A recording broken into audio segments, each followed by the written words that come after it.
এটা কোনো বায়বীয় বিশ্লেষণ বা ধারণা থেকে হয় নাই।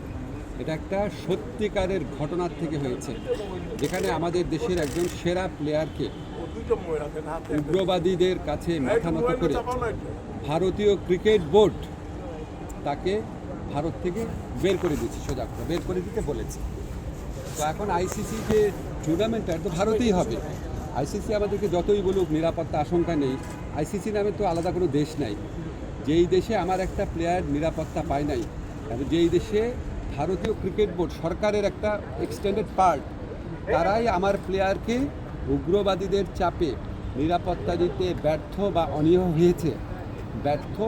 অনীহ হয়েছে, সেই দেশেই খেলা হচ্ছে। সেই দেশের পুলিশ, সেই দেশের সিকিউরিটি এজেন্সিরই দায়িত্ব হবে ক্রিকেটারদেরকে নিরাপত্তা দেওয়া। তো আমরা তাহলে ওই ঘটনার পরে কি এমন চেঞ্জ হয়েছে ভারতের, যে আমরা ভাবতে পারবো যে ভারতে আবার কোনো উগ্রবাদী আস্ফালন হবে না, এবং ভারত আমাদেরকে মুস্তাফিজকে নিরাপত্তা দিতে পারে নাই তো কি হয়েছে, আমাদের ক্রিকেটারদের, আমাদের সাংবাদিকদের, আমাদের দর্শকদের সবাইকে নিরাপত্তা দিতে পারবে। এটা আমরা কিসের থেকে কনভিন্সড হব? আমাদেরকে এই বিষয়ে কনভিন্স করার জন্য আইসিসি কোনো চেষ্টা করে নাই। আইসিসি আসল যে ইনসিডেন্ট সেটাকে বাদ দিয়ে তার স্ট্যান্ডার্ড যে সিকিউরিটি প্রসিডিউর সেগুলো নিয়ে আলোচনা করেছে। যেখান থেকে গ্রিভান্সটা, সেই ঘটনা নিয়ে আইসিসি কোনো স্ট্যান্ড নেয় নাই ঠিক মতো। এমনকি ভারত সরকারের পক্ষ থেকে যে আমাদের কনভিন্স করানোর চেষ্টা করা যে যেই ঘটনাটা ঘটেছে মুস্তাফিজের ক্ষেত্রে এটা একটা আইসোলেটেড ঘটনা, বা আমরা এটার জন্য সরি, আমরা এই ব্যবস্থা নিচ্ছি, তোমাদের দর্শক, তোমাদের সাংবাদিক, তোমাদের খেলোয়াড়দের জন্য কোনো রকম যোগাযোগের চেষ্টা করে নাই, কোনো রকম কনভিন্স করার চেষ্টা করে নাই। ফলে আমাদের ডিসিশন পরিবর্তন হওয়ার কোনো রকম স্কোপ নাই।